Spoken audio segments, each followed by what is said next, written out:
All right, everyone. Hello again. So I'll just chill, wait for people to come in. Probably be on my phone for a little bit.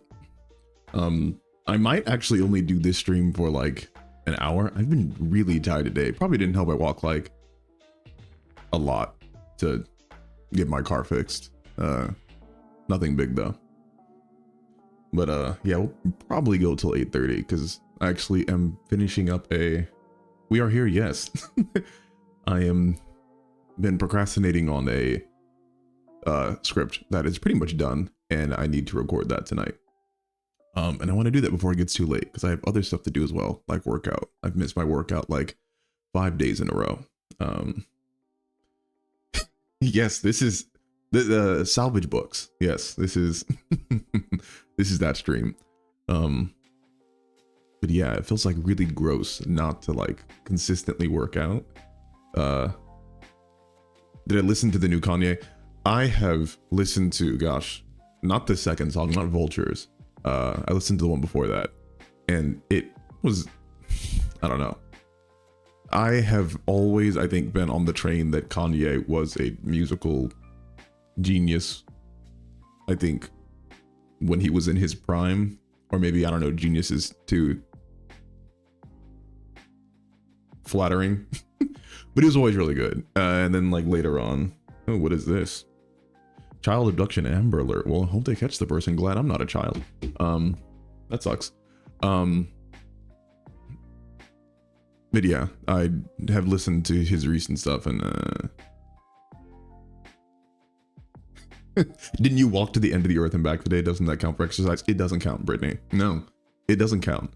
I would have to walk to the moon, and then back, and then maybe that would be like half of my cardio for the day. So when I go to the gym, or probably do my home workout. See, the problem is I made the mistake of eating way too many. I made like chicken fajitas and I put way too much cheese on them, and they were delicious. But now I feel all like, you know, it's what happens when you eat too many chicken fajitas. You know exactly what happens. So I'm gonna have to like press through that. I'm trying to do an ab workout. Whoa, did I miss something? Middleman. What do you mean the NBA's new 65 game rule? I literally have not heard any of this. Is there, are they going from like an 82 game season to a 65? Oh, I'm not even going to entertain that. That of course is, I already know they're not going to do that because that would lose them so much money. This has to be about like some awards thing. Like qualifications. Like, what do you mean by 65 games? Because I don't know. That couldn't possibly be they're taking 17 games off the season, because that would be like what, like hundreds of games across 17 times 30. No, the rule is that they have to play 65 games to win. Okay, yeah, that's fine. I honestly don't care about that. I think that's fine. I mean, generally I don't even think that's going to change too much anyway, because I think the last like decade of awards have went to people who genuinely should have won them. I think the only one that was like really contested was like the whole Ben Simmons saga with like him versus, oh gosh, it was Ben Simmons versus oh my gosh, I'm blanking on his name, Spida, right, for the rookie of the year, I think. Maybe because, you know, Ben Simmons hadn't played enough to qualify. And so technically he was like a sophomore when he won rookie of the year, I think. And again, I had to brush up on, I used to know so much more about the NBA. And as I've gotten busier with both my masters and then YouTube and then finishing my masters and then doing all this, I've kind of slacked off, but I'm fine with that. 65 games seems like a good amount because, you know, it's crazy that you can like average 40 points per game and play like 2 games and then never play again for that season. And then you would be like the points leader. Now, I think you need like 30 games or something like that, realistically. But, you know, 65 seems like a healthy threshold. Hey, Nicholas. Hope your week is starting well. What are your thoughts about Netflix, Avatar: The Last Airbender removing sexism from stock and other changes? I think I've also talked about this. As much as I've heard, I don't know if that's real. I have heard people talking about like, oh, they're removing the sexism from Sokka's storyline with the Kyoshi warriors. And the article that I had seen posted was like, people are like, I don't want to see sexism in my world because I can make something new. I don't know if that's real. I I legitimately have no idea if that's even like a real serious thing. So like, I haven't put too much effort in it, but I think the other reason I haven't put too much effort in it is because I haven't seen the show yet. So like, I can't comment. Like, there are, again, I'm of the opinion that you can make anything work in fiction. It's just like the execution of it. So like, I think would be ideologically opposed to them changing nearly anything about the original. But like, if it works out, it works out, right? Like, they can remove anything, but if they do it well, then sure. And they can add anything and they can do it well, and sure. So I don't know. I haven't seen the show yet, so I don't know. I'm not going to make an opinion of it. I'm not emotionally invested in that. I'm not looking for things to get angry about. I already don't trust Hollywood. I'm going to be real with you guys. Adaptations, or pretty much anything that I'm like emotionally invested in, that stopped years ago. Hollywood has burned me so often that I pretty much have no faith in them. There's like a select few, like, and I still call them like artists who operate in Hollywood, where I have an expectation of greatness when going to see their work, because like, that's just what they have consistently shown to put out, and they have like the name brand cachet to not be influenced by like other Hollywood kind of like apparatuses. Other than that, no, I don't even get concerned or emotional about stuff in Hollywood. If stuff like sucks, it sucks, and you know, boohoo, get over it.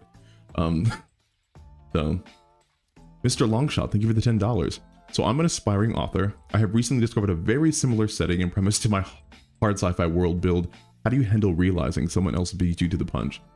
This is a very good question, Mr. Longshot, and I'm happy you asked it because I think it may be important for other people to hear as well. You are never, ever, and I want everyone to listen closely. You are never, ever, ever, ever, ever, ever, ever, ever, ever going to write something completely unique, like ever. We are too late in the writing game to do it. We have been writing fiction for thousands of years. Maybe if you were writing it in like 4 AD, you know, if you were penning Greek epics on like papyrus, you could think of like an actually original story. But that's not the case, sadly. Well, maybe not sadly, because, you know, writing on Greek papyrus sounds really hard to do. And writing on the internet for a bunch of people who could read you literally instantly as soon as you press post sounds a lot easier to do. But if you found someone who does like your hard sci-fi world, like very similarly, cool. Like, that doesn't stop you, I think, from writing your story. Like, don't get dissuaded by that. You know, like, I have seen, so think about it like this. If you've ever seen a romance, at least one romance, you've probably seen all romances. There are very few romances that like stray from the mold. They don't, like, it's almost every single time without fail. And of course there are some that subvert the genre, but it's, you know, boy meets girl, and of course the genders can be swapped, but it's boy meets girl, boy gets girl, boy loses girl, boy gets girl back.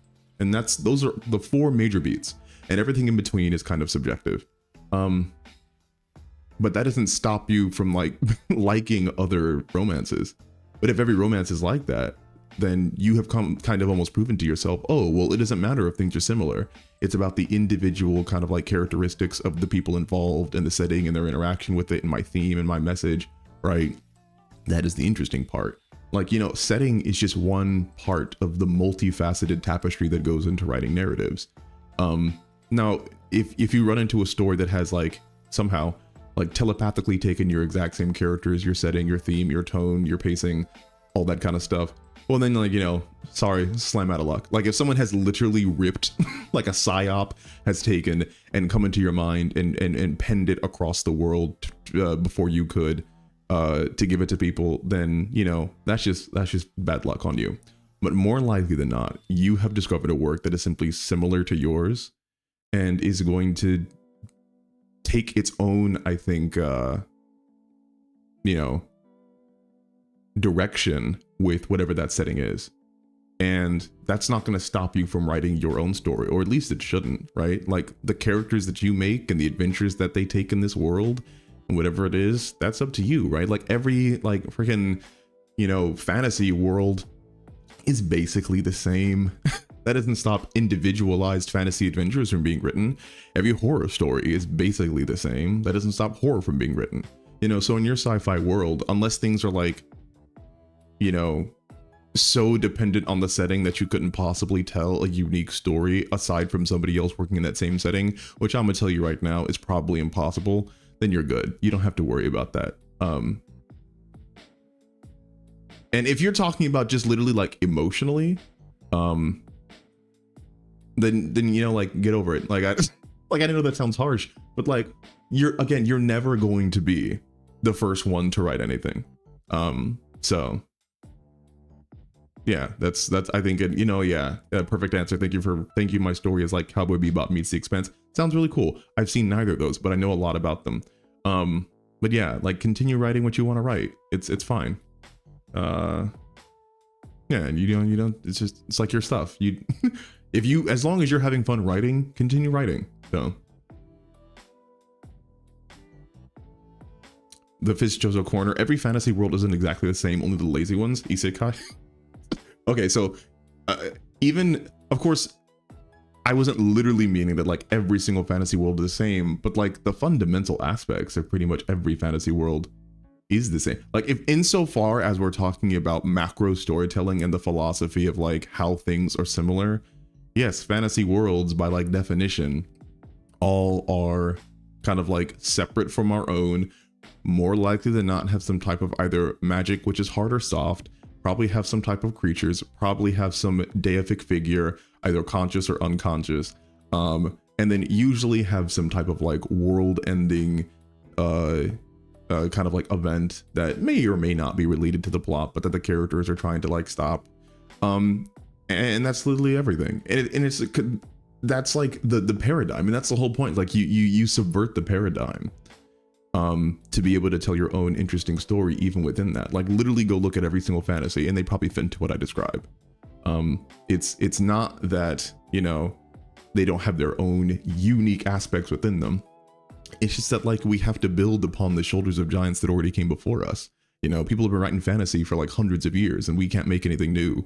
There's a reason why we had like things distilled the way they do, because like it works. tropes are tropes because they work. Like cliches are cliches because they work. We are unfortunately working in like, you know, like the back end of fiction. And you know, it's both a blessing and a curse, I think. So yeah, of course, not every fantasy world is the same, and every isekai is not the same. But they're almost the same. It's just about the little things that you do to differentiate them that really make them kind of like stand out. Savage Books Bro, I gotta know if you can relate to my dilemma, but I'm writing, and for some reason writing the MC isn't as fun as it should be.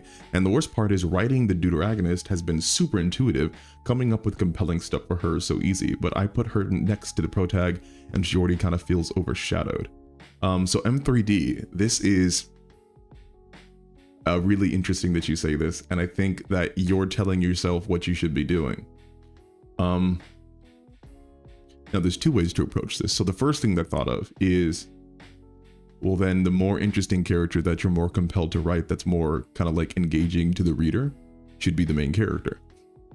If you are writing them and they're coming to life on the page and they're centering themselves in your narrative, then maybe they are the ones who actually have the story, or should have the story holding around them. However, so that's one route if you want to take that. However, there is another way to do this, and it's actually something I've done in my own writing.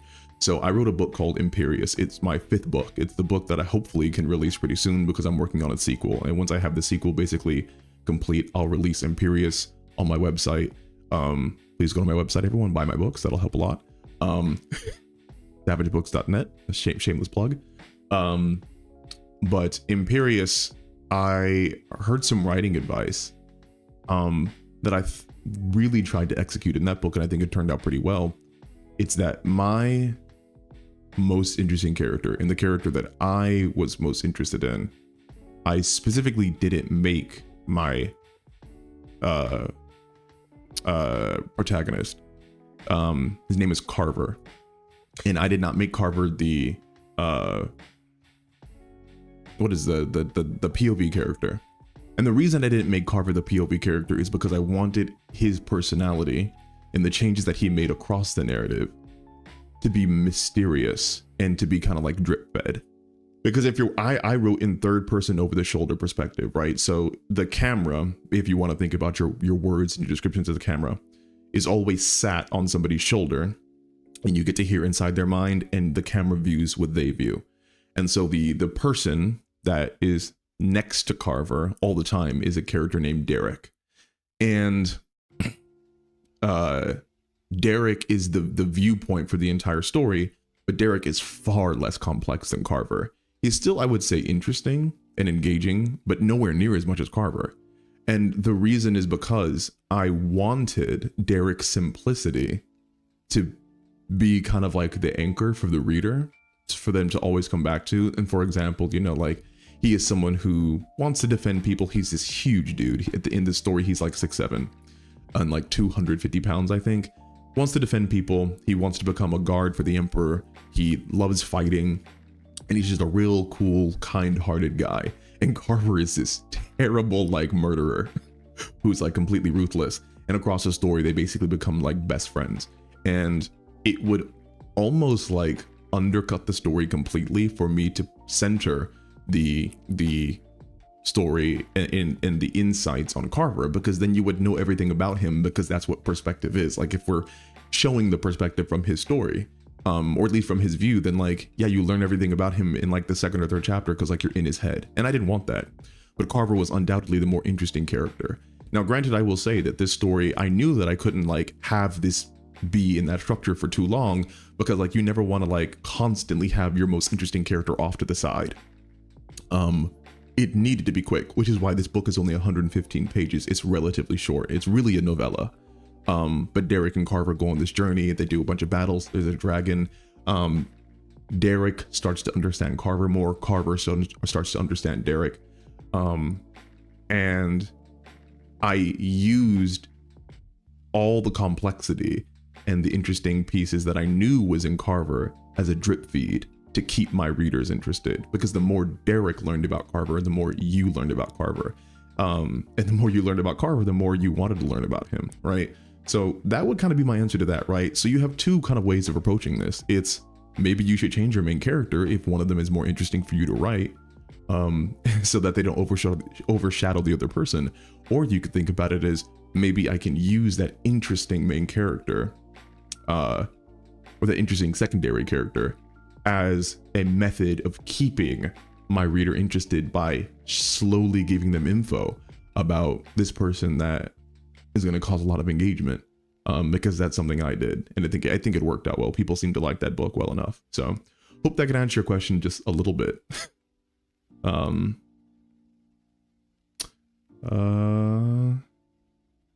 V, to be honest, understanding that nothing is truly original is so freeing as a creative. Art in general needs to communicate truth first, and originality will come from your personality in the work. Yep. Art doesn't need to be original. And it pretty much like just needs to send a message. Art is communication. And I think that's like the thing that many people don't necessarily get around to in their work. It is very much about you having some ideal or whatnot that you want to be able to impress upon people, and you're doing it through a sequence of events that someone's going through, and art speaks to people. So it doesn't need to be first, right? Because again, we're never going to write anything first. It just needs to be you, right?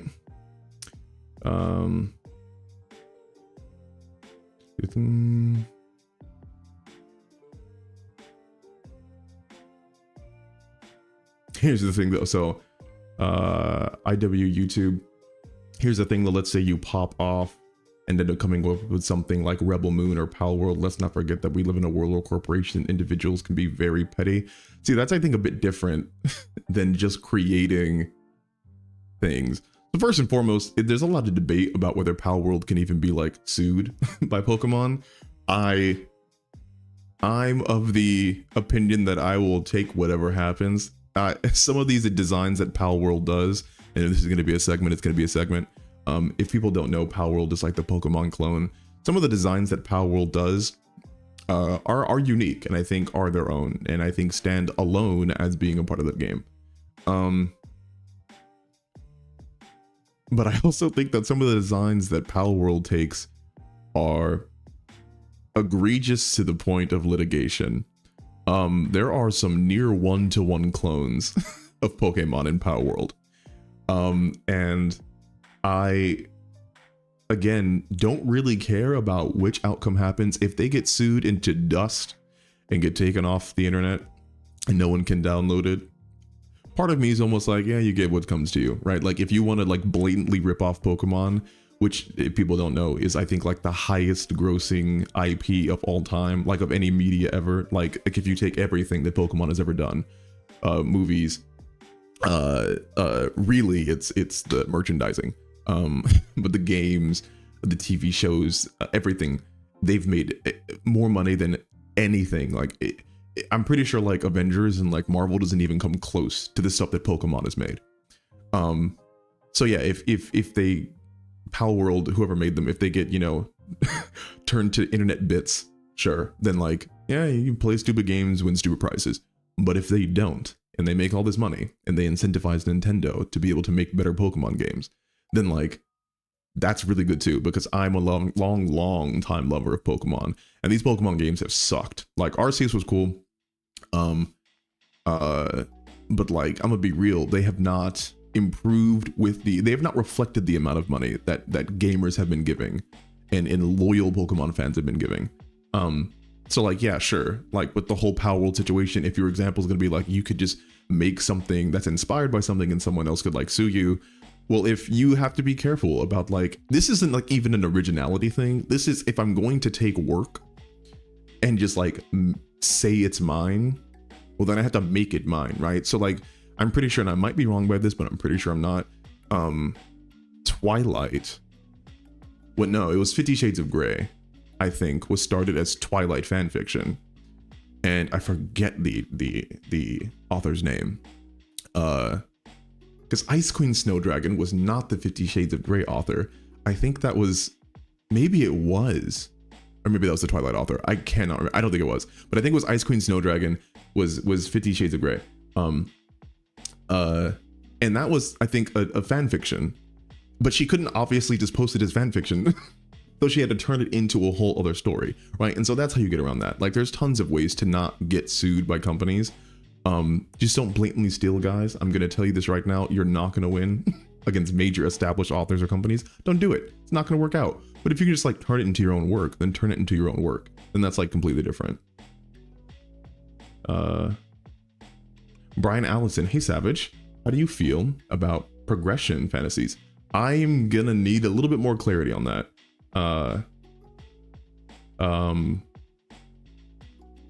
I'm not sure what a progression fantasy is, although I can kind of like conceptualize, but yeah. So how do you defend yourself against that? Again, you just have to, if people are gonna sue you, if companies or artists are gonna sue you, they're gonna sue you. Like, you can sue someone for anything. Whether you're gonna win is something completely different, but you defend against it by making something original. Like, and it sounds like a cop-out, but I can't explain any more than that. Like, it's not like I can give some like formula onto like how to not be sued because of things are too similar to other things. Like, you just have to make your own work your own, right? Like, if a company wanted to, they could sue someone for being like, you know, if Marvel wanted to be like, hey, Invincible, you have a guy flying around in a cape, you know, and we have a guy flying around in a cape, we're gonna sue you for like, you know, infringement of our IP. They could do it. They might lose. They're definitely gonna lose, but they could do it, right? So I wouldn't, this is the thing that people have asked me, even like clients personally, like how do I go about not getting sued or like, you know, taken down DMCA? And it's like, that's not a realistic thing that happens in this industry. You know, like there's gonna be like the one poor guy out there, 1 in a million, who does have it happen to him, but that's like the exception, not the rule. Like that's not a thing that you should be concerned about. It's like a small time author. They have bigger fish to fry than going after like us. And even when you're like a mid-size author, just again, change the work and make it unique. Because I think at that point, like if you don't have the skill to make work unique, I don't think you're even going to be at the position for people to want to sue you in the first place. So like that's how you avoid that. That's how you fight against that. You just write something that's your own, even if it's based off of something else. Just turn it with the facade of being your own, because then, you know, that insulates you, it protects you. M3D for the $5. Do you have any thoughts or advice on recontextualizing a character so the viewer sees their past scenes and characterization in a different light? Oh, of course, yeah. That's like, well, I mean, honest to God, that should be probably happening in every story you do. If not, maybe flashbacks. You know, I'm personally not a fan of flashbacks. I have never used flashbacks, I think, in any fiction that I've written because I'm just averse to them. They can be used well. I'm pretty sure El Camino. I did a whole video on El Camino and flashbacks, which is the the Breaking Bad spinoff with Jesse and Todd. But basically, what you have to do. So, like a great example is Azula from Avatar: The Last Airbender. When she is introduced, I believe in season 3, because I believe Zhao. Oh no, because Zhao was defeated at the end of season 1, isn't he? Oh gosh, you know, it's, what am I saying? The end of season 3. There's only 3 seasons. I think there's only 3 seasons. Yeah, she's at the end of season 2. Or in season 2, I should say, because Zhao was defeated at the end of season 1 with the North Pole. So Azula comes in, and we are essentially only given her being the antagonist. Yes, because that's the Earth Kingdom.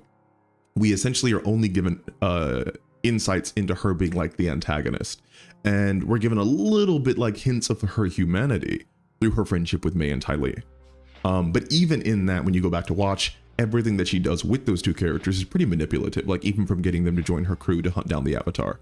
You know, like the very famous thing with Ty Lee was basically making that her circus performance was going to kill her. And from there, again, Azula seems like very one note, but it's in season 3 when Zuko actually goes back to the Fire Nation, and we get super like really interesting scenes of antagonist at rest, is what I call it, when an antagonist is doing something other than opposing the protagonist, is when we get insight into her childhood and upbringing, and it's very, very small. Like tiny pieces that are huge nonetheless for her character, right? So one of the things that she says in the beach episode when everyone is talking about their feelings is, my own mother thought I was a monster. And then she looks down and she's like, she was right, of course, but it still hurt. And I think it's the most insight we've ever gotten into Azula, because that's like the one sign of vulnerability that we saw about like things that actually mattered to her. Like she was actually in her feelings about her mom thinking that she was a monster. And of course, I think she's cognizant enough to be able to say, yeah, and she was right, but it still hurt. Like that's the first time, I think the only time we've ever heard Azula admit to having a weakness, because that was her whole identity, was perfection. And even though like she was very guarded in opening up in that situation, it was still like, you know, she talked about her past, and it gave us insight into like what made her tick, like this idea of not being loved by her own mother, which of course leads us into like understanding her idea of, oh, I need to be seen as perfect by my father because I didn't have the love of my mother, because I was a monster. Like it wasn't anything I did, it's just like I was the monster. And then another scene that we have is her like, you know, and this is pretty cliche in the grand scheme of things, but again worked in execution in Avatar, is when she's in front of the mirror and she throws the brush in the mirror and the mirror is literally cracked, and she sees her mom in it, and she's at this point just completely psychotic, right? She's having hallucinations. And we see her crying, and you realize like, oh yeah, so much of like Azula is just a broken little girl who did not have the love of her mother, and it really terrifies her. And I think that's like an example of like how to contextualize or like recontextualize a character, because again, season 2 of Azula was explicitly just villainous. She was borderline perfect. She was never actually perfect, but she was about as close as you could get. She was borderline perfect. And she was just pure evil. Like literally, like if you go to season 2, there are very few instances of Azula being humanized. But season 3 is when they introduced so much of the humanizing elements of Azula, so that when Zuko and her had their like final confrontation, it's like you understood like what's going on and what's happening, and it gives like more depth to the character, right? So essentially, if we're gonna like make this more concise, you have to establish a character and then come up, and this is the difficulty with writing, you have to come up with scenarios and events that would actually make a reader or someone consuming your fiction go like, oh, that's why this person is why they are, and because of that, I'm going to think of this character differently, right? That could be, again, flashbacks, that could be drip-fed information like with Azula, you know, and there's tons of different ways. It's almost too broad of a question for me to go into specifics, even though I really wish I could. But to recontextualize a character, you have to give like information about how they became who they were, that the reader then goes, oh, this isn't just cut and dry and simple, it is a complex issue that this character is going through, right? And in Azula's case, it was mommy issues, which then manifested in daddy issues, which then manifested in I'm going to be the only child, which is why she tried to murder Zuko, and then ultimately had a complete like near schizophrenic breakdown. So yeah. Patrick John Baptiste, $20. Sub Savage, I'm supporting you. Enjoy your videos. Keep it up. Thank you so much. Ooh wee. Those fajitas are fighting me. Thank you so much. I probably need water. Ooh wee. I knew the evil eye. Yes. I knew someone was going to bring this up. I literally thought about this a few days ago. Is that I told myself, if I'm ever on stream and I ever say Azula appears in season 2, someone, and I'm not even angry that you did it, but I said someone is going to say, actually, she technically appeared in season 1 in the flashback when Zuko was fighting the Agni Kai with his father, and you could see her in the crowd smiling. So yes, she was in season 1. Technically, but she appears as like a functional character in season 2. Let's see. Derry Dregon, do you have anything to say about Godzilla -1? Not yet. I still need to see it. There's tons of stuff that I haven't seen yet that I still need to. Spunk McCunkle, I'm vaguely interested in Pal World, but I'm severely turned off by the Pokemon and Rust part. Again, I'm not going to like revisit this too much because I have a horrible habit of going like going on for like 5 minutes and then looking at chat. But I have no interest in Pal World either. Not because I think it's bad, and it might be bad. I don't know. People seem to like it a lot. So like, I have no opinion on it. I just aesthetically, I have no interest in shooting Pokemon. Not because I'm like some type of like tree hugging PETA profile person. I just like the game seems like two separate games mashed together. And like using a machine gun to shoot Latios and then having Latios go on like a slave bender where he like cuts down an entire forest to build me like a house. It's just not, I don't know. I just don't want to do that. It's just not fun to me. But you know, I'm not going to yuck somebody's yum. If that's what you like to do, if that's where your heart like desires to go in your free time, more power to you. Pretty Johnson, 50 Shades started as Twilight fanfic, and Twilight fanfic started as MCR fanfic, and MCR started because of yeah, see, there you go. It's just like nothing is original. Adrian Vulpes, I think the Hello Kitty brand is more profitable. I highly doubt that. I do not think anything is more profitable than Pokemon. I'm gonna be real. I legitimately, I could check it right now. Yes, top franchises right now are Pokemon, Hello Kitty, Winnie the Pooh. Yes, Pokemon is, and again, I do not want to go on a rant. I don't think you guys understand how like passionate I am about like video games and Pokemon specifically. Literally yesterday, I recorded a 20-minute video just ranting. It's gonna go up on the second channel. Just ranting about video games and the state of video games. but Pokemon has made a stupid amount of money, like a completely ridiculous amount. Let me literally just look it up right now. Let me see. How much money has Pokemon made? Pokemon is the highest grossing entertainment media franchise of all time, having grossed an estimated 150 billion in lifetime revenue as of 2023. Yeah, 150 billion dollars. It's just ridiculous. And the fact that they can't make stand-up games that even like compare to modern day games, even if they're doing it, and I don't think they should be doing it every year. I'm gonna be very real with y'all. Like, I'm very passionate about video game creation, and a year turnaround for a AAA game is stupid. I do not want to get into this because it's going to be the entire stream. Maybe one day. Let me read some of these to distract myself.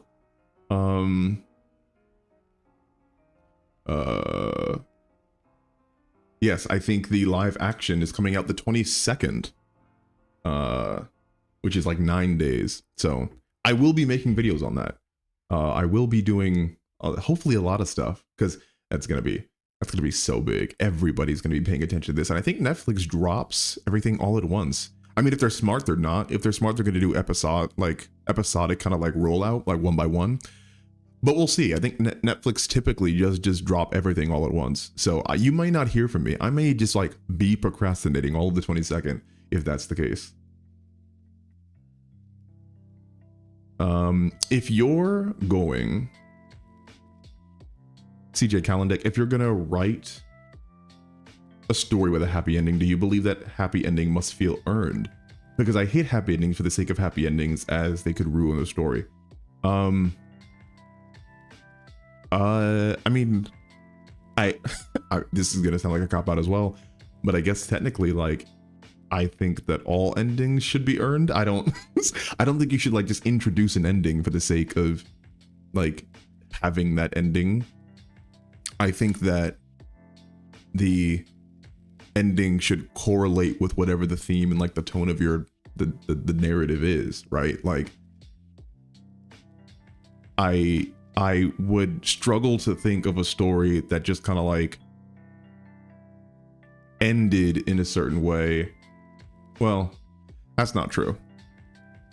Now that I think about it, there are some stories that end in a way that are just very random, that are happy or sad, that just don't not make a lot of sense, but don't, I think, vibe with the tone. So yes, and again, like as a baseline, every story should earn its ending, because ultimately that's your thesis statement, which your climax, that's like how you end a story, is kind of like your argument for the people going through that story, whether you're pro or against whatever's happening to them. So like, you know, if the story's ending is happy, so here's like an example, I guess. If you're having a character, if you want the theme of your story to be like, if you do bad things, at some point you're gonna like reap bad rewards. If that's like the theme of your story, hypothetically, and you have a character do terrible things all throughout the story, and then at like some point in the climax, they, you know, get punished or something like that. And they're like at their very lowest, and they're like, oh, I understand what I did bad now, and I won't do it again. And then let's just say they like regain all the wealth and power that they got from being bad, because they learn their lesson, and it ends like happily. I don't think that's maybe a good ending, because essentially what you're saying is that like, oh yeah, you can accumulate power and wealth maybe by doing a bunch of terrible stuff, but as long as you're sorry about it after, then that's okay. When it's like, of course, really, it's not. Like, you can't say, oh yeah, I'm gonna give this character a happy ending after them doing horrible, terrible stuff if they haven't really like atoned for it. And just apologizing for things isn't enough, right? Like, a character can't just be like, oh yeah, I'm sorry for what I did, now give me back all the things that I got by doing the bad things. So like, I do think like your endings have to match with whatever you're doing, right? So in that case, if you're writing a story about a person who, no matter what, you will get what's coming to you, they would, I think, even understanding that their actions were bad, still be in a place of no power and no money, right? Hypothetically. Because if they realize, yeah, this is what I deserve. I shouldn't have power and money if I screwed everybody over. If I did all these things, I need to live my life the correct way, and then maybe I can get back to where I was and live my life morally. I think that's a better kind of like story to tell. So yeah, I think a happy ending is only happy if the consumer of the fiction can find solace and closure in it. Because if you give a happy ending to a bad person, and it's no longer a happy ending, right? It's like a bad ending, and vice versa. If you give a bad ending to a character that is bad, and if you want the consumer to feel bad about the ending, they're not going to feel bad about a bad character getting a bad ending. They're going to feel like, oh yeah, that's justified. You're right. No one cried when Clayton got strangled by vines in Tarzan, or like Frollo fell off and burned in Paris, because like they're bad people. So I think it does have to coordinate a bit.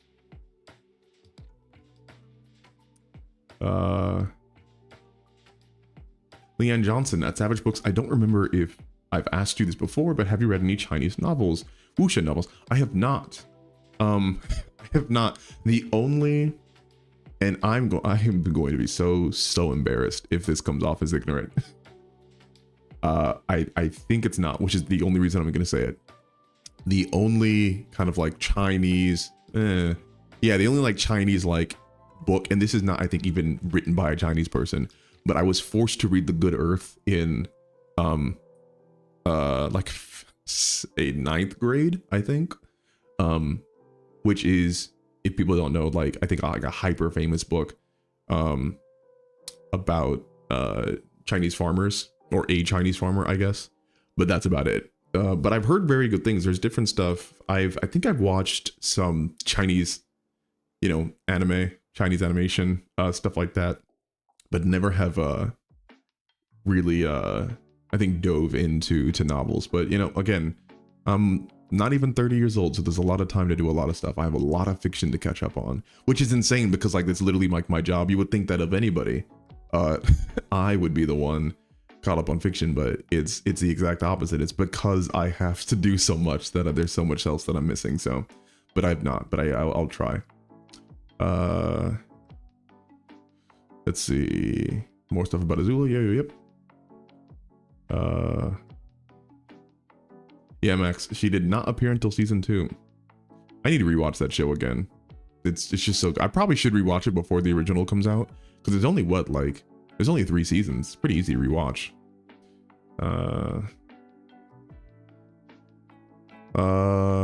Learn something interesting about learned something interesting today. Toph was originally meant to be a boy and a romantic rival to Aang for Katara's affection, but since this was changed, part of this boy Toph's character traits were added to Sokka after they decided to write him more like his actor. That is very interesting.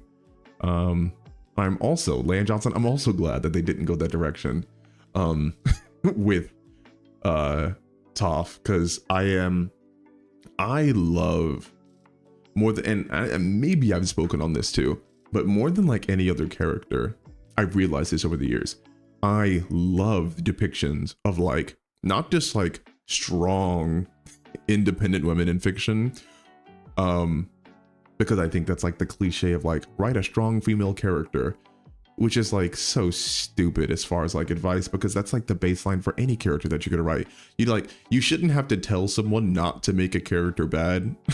That's just like the baseline, right? But it's sad that I guess we were at a point where that was a concern.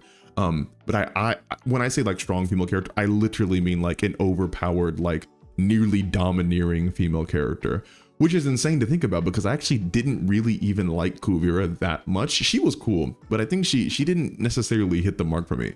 But Toph is like an example of a literal kind of like in your face, overpowered female character who's confident and whatnot, and I loved it. Like there's just not a lot of them in fiction. So Toph is like a great example. As you guys know, I love The Devil Wears Prada, so Miranda Priestley is like a fantastic example. Like kind of like in charge leading ladies. Eris from Sinbad is a fantastic example. There's, again, it's almost hard for me to like, I've written an entire book based off of my love of kind of like the strong female character. Chio from Naruto, I really liked her, even though Naruto's representation of women sometimes can get kind of weird.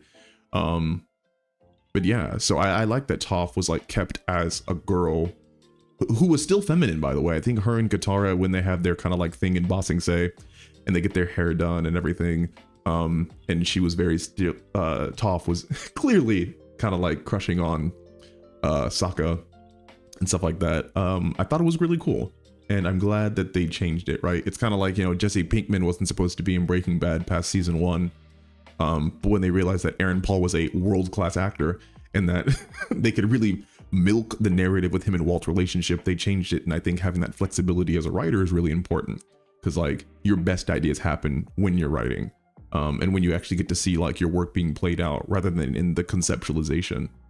So that's really cool, and that's some cool pieces of trivia. That is to say, Boy Toph was meant to be more of a joiner, while Sokka was still meant to be the straight man. Okay. KAB, they should make a Pokemon game where you explore and battle as a Pokemon. That would be interesting. It's like maybe you could even form like a team of Pokemon and you can go like dungeon diving. And it could be on the DS, and it could be called Pokemon Battle Rescue Rangers, or whatever the name is. So yeah, there is a game. If you mean like a literal like mainline Pokemon game, but Battle Team, gosh, looking back then, those are also underrated games. Because me and my brother, actually, we got those at the same time. I think there was like a red and a blue version. And I think like the story, if people can remind me, if people can remind me, but I'm pretty sure the story was like Gengar in that game was like a kid. You were also a kid from another dimension that got turned into a Pokemon, and then Gengar, I think, was a dead kid who got turned into a Pokemon, and like Gardevoir was his Pokemon before, something like that. It was crazy. But there were Pokemon games where you play as Pokemon. But I would love, like, I think just like a open world next gen type Pokemon game where you can go exploring, a la Breath of the Wild kind of stuff. Don't distract. Yes, every time you guys will flawlessly distract me with Pokemon. It happens every single time. There will be a stream at some point, and I will announce it, that it's just going to be one subject for like an hour and a half every single time. Because I will need that much time, and people are gonna love it or hate it. But yes, there should be a Pokemon game like that.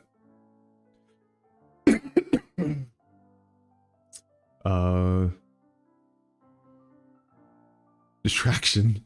People keep telling me stuff like we need to spend more time with the character to do deep character analysis. The buzzword slow burners use a lot. Is that BS or legit? I mean, it's hard for me to know. Like this, that is more of a like manuscript specific type thing. I can't really comment like around whether you're doing it too much. If I will say this, if your beta readers are telling you what they want, more likely than not, you should probably give what your beta readers what they want. Like that's the whole point of having them. Like, of course, now if they say weird stuff, then, you know, because I've had a lot of people say like really weird, like change the name of your characters because they have letters that are similar. And I'm just like, I don't think I need to do that. But yeah, I couldn't answer that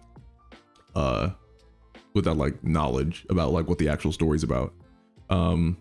It's like, do you read any poetry? I haven't read poetry in years, although I do love poetry. I used to write poems. That's how I actually got into writing, was just like doing poetry. Yeah, and then it turned into long form storytelling. Johnny, Boy Toph was meant to be a jokester and a flirt, so he would be more forward. Aang would be more shy around Katara, but still be fun loving. Interesting. Okay, that makes more sense. And again, I'm glad they didn't do that, because I love the dynamic that they have currently with all of them. And thank you for the $5. Very generous. All of you are very generous. I'm just happy to be here.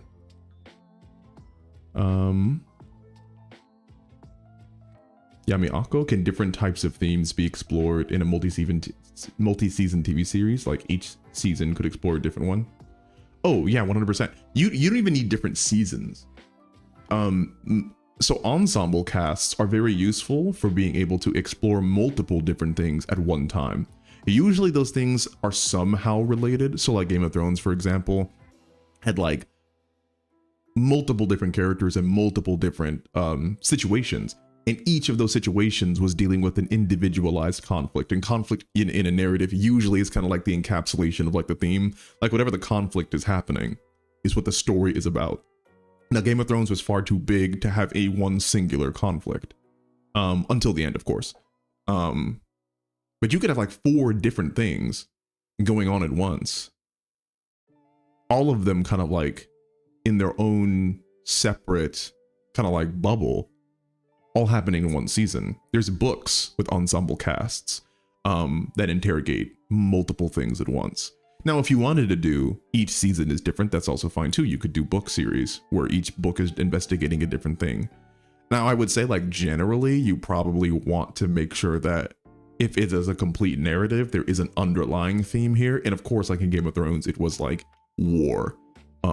The fight against the White Walkers, which again, allegory for like not only climate change, but like denialism about just like conflict in general. And that was kind of like the through line. But yeah, you can totally investigate. Now, again, that becomes more hard. A guiding light in writing for me is that the more moving pieces you have in any story, the more difficult it becomes to tell. So be careful, because, you know, if you want to investigate multiple things and if you want to have a lot of characters, that's fine, but it's going to be more difficult to write and properly pull off. And anything that you add into the mix is going to make every other thing harder to tell. So it's not like, oh yeah, I can write 2 things at once really well, so I can write 3 things at once. Or I can write these 2 things and then this one thing might be bad. It's going to be all 3 things are now going to be muddled because you can't pull them off because they're all linked to each other. So just be careful. But you could totally do it. It's not like, you know, off limits or anything. Mr. Longshot, do you have a recommendation for a course on intro to writing for someone like me that has 0 schooling on the subject? I didn't know where to even start an outline or manuscript. An intro to writing. So like, I guess. So maybe one of the easiest, most accessible things, if you want to spend like no money, there's a lot of like really good lectures on YouTube, I think even, on writing. So like Brandon Sanderson is like a very famous fantasy writer, and I believe he's a professor at Biola, maybe. Oh, it's probably not. It's some college with the B, I think. Someone can probably let me know. He either is or was a professor somewhere, and he has lectures on writing.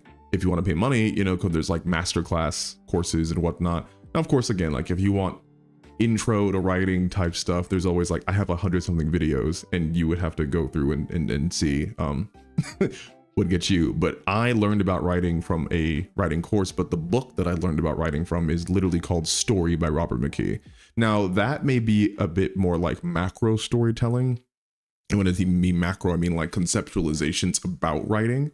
But like Story by Robert McKee was like the book that got me to be an editor, right? There's also like On Writing, I believe, by Stephen King, and like Save the Cat, and like and again, like all these are concepts around how to go about executing writing.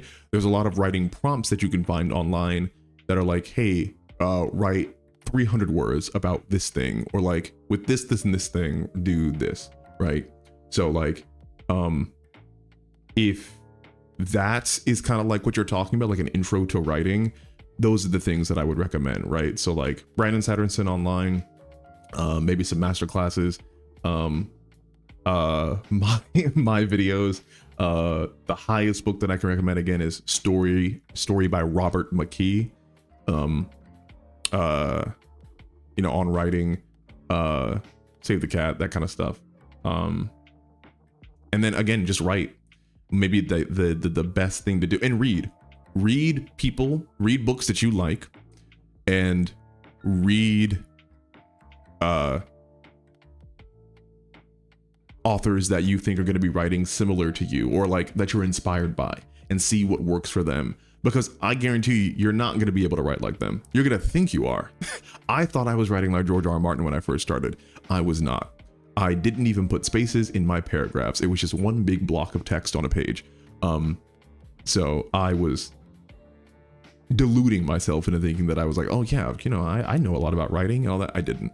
But the more you write and the more feedback you get, the the better you're gonna get. Because like you can learn about writing till you're blue in the face, but until you actually like start putting it on the page and sitting and stopping and reading over again and seeing where you can improve, that's where you get like the biggest change. So Sly Scout, thank you for the $10. Hey Savage, I love all the stuff you do. I've been working on an epic fantasy manuscript that I'm wanting to send you for a consult soon, but not sure how busy you are these days.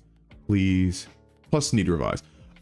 Yeah, you can send it over. I have availability now because I have an assistant, which helps me out with a ton of stuff, right? So now I can take like twice as many manuscripts as I used to be able to. So I know you still have to revise, and I'm currently actually still working on stuff.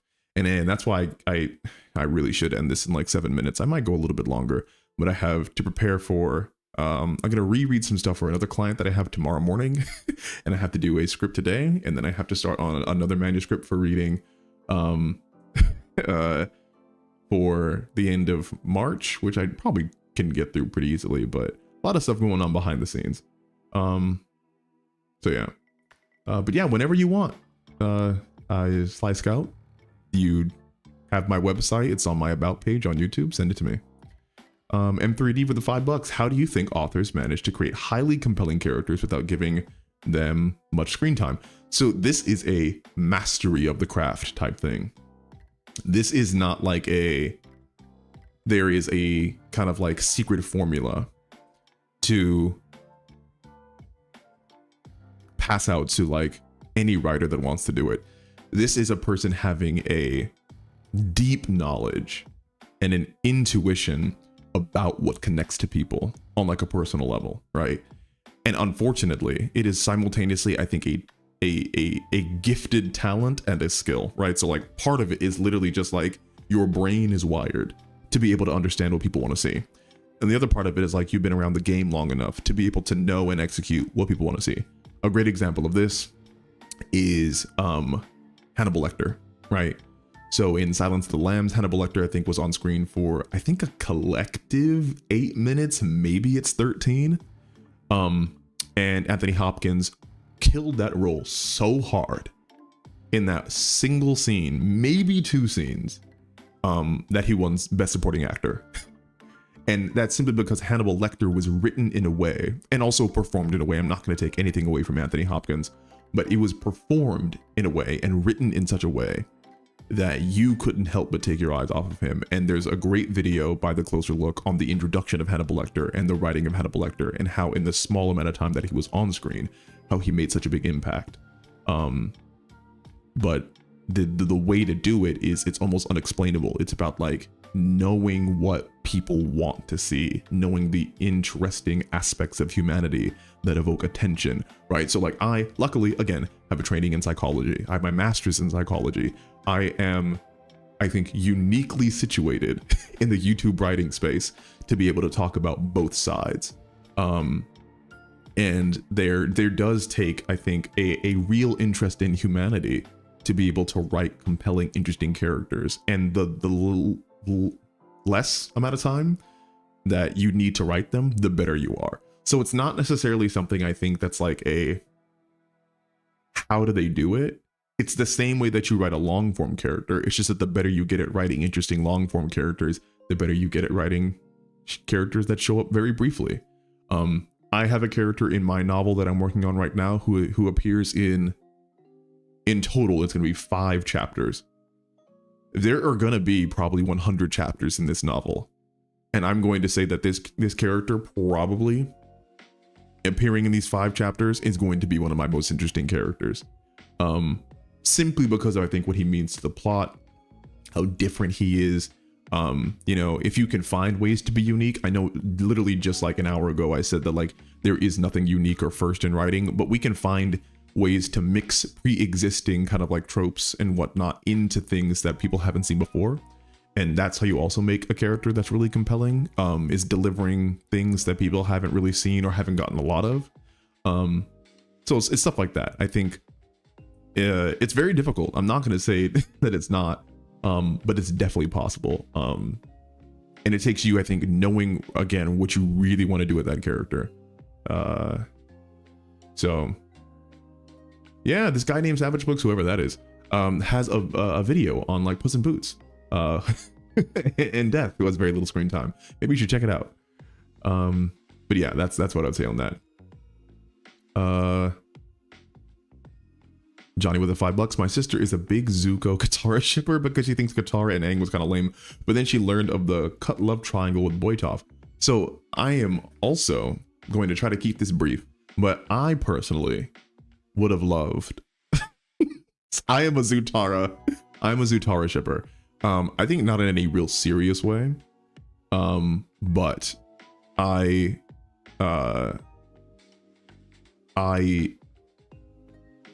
felt, again, like romance. I'm such a sucker for romance. And when Zuko allowed Katara to have the closure when she found the gang that kind of like murdered her mother.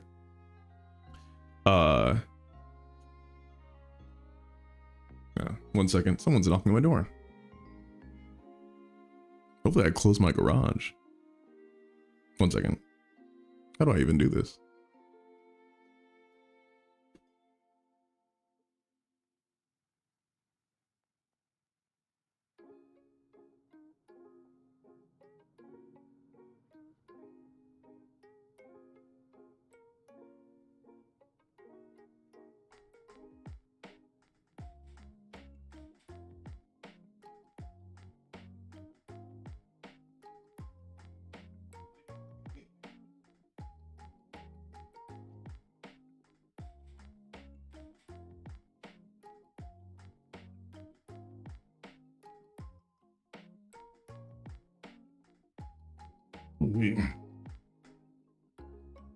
All right, there we go. You have been left in the dark. So yeah, back what I was saying. I am a Zutara shipper, but I think insofar as that one little scene where Zuko and Katara had like that little moment afterwards, I was like, oh, I see something there. Now I did think Aang and Katara was very like vanilla.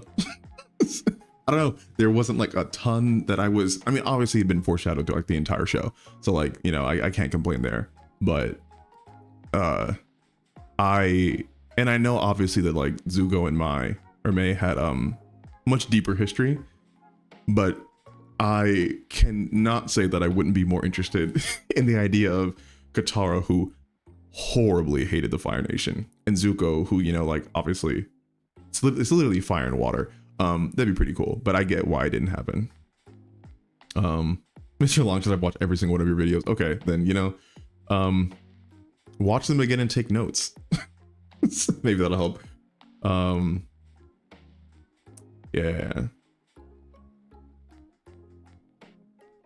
The Evil Eye, Brandon Sanderson graduated with his degree in creative writing from Brigham Young University. That's what it is, BYU. Brandon was asked to teach the class he had taken as an undergraduate. That's what it is. Yes, exactly. And he puts his lectures online, which is super cool. And I believe so he's also the one that took over writing Discworld, I want to say. And everyone wants him to write when George R. Martin inevitably dies, because he's human. He will die, no matter how much he protests it. When he inevitably dies, people want him to, if the books are not finished, to take over writing Game of Thrones. But you know, I will reserve my judgment on that until it happens. It was 24 minutes, 16 minutes. Yeah, 16 minutes, and they gave Hannibal in that movie. Yes, it's really crazy. Like, it's just insane. Bebop. Okay, so I'm pretty sure here. Let me literally look it up. I honestly shouldn't. I shouldn't get into. Hold on. Barbarian movie. Okay, so this is the one. Yes, Barbarian. And I know you asked about this on Sunday. Yes, the Northern Readers. Thank you. I know you asked about this on Sunday. So for people who don't know about Barbarian, I will have this be like the last thing that I talk about, because I need to record this video. I'm making a video on Lalo Salamanca, and how to write a charismatic villain. And I need to do it because I've been putting it off so much. And I honestly should just go to the gym. I might just do a home workout when I really shouldn't. But Barbarian is a horror movie about basically kind of like without spoiling too much, a monster in a basement of an Airbnb. And these two people are in this Airbnb. And it's one of the strangest horror movies I've ever seen in my life. And I love horror movies. And most people probably are not going to like this movie until you really like this movie. So that should be your answer. It is so weird that I can't help, and so ridiculous, I can't help but love it. It is not your typical horror movie. So like that's pretty much all I will say, because I do not oh, I did. Is there another Zutara? Wait, what? I missed the second Zutara super chat. Oh, so my sister now thinks that's why it's lame, because the story was no longer about Katara Aang's developing romance. I can't. I mean, if I almost appreciate the dedication to the ship, to have your investment in Avatar: The Last Airbender, which again is universally considered either the best or second best cartoon ever, to be ruined by the ship not happening. I almost appreciate it. That is the level of Delulu that I wish I could accomplish in my own life. I really do like it. But yes, without becoming as scatterbrained as I already am because of just how much it's Wheel of Time, not Discworld. Yes. How I am. I honestly, it is incredible how streamers even do this for like 6 hours, because I'm like an hour and a half in, and it's, I mean, obviously it'll get easier as I do it, but yeah, I honestly should go. I should stop. I will be back on Thursday. People, please get some sleep, rest up. It's not quite the middle of the week yet, but I know I probably won't be able to go to bed for a little bit of time. But yes, I'm looking forward to making this video. I'm not going to talk about FMA. You got into late golden age. I'm sorry. I'm going to leave. But yes, thank you so much for being here. And I will see you all on Thursday. And I hope this video is as good as everyone wants it to be. So, all right, y'all, see ya.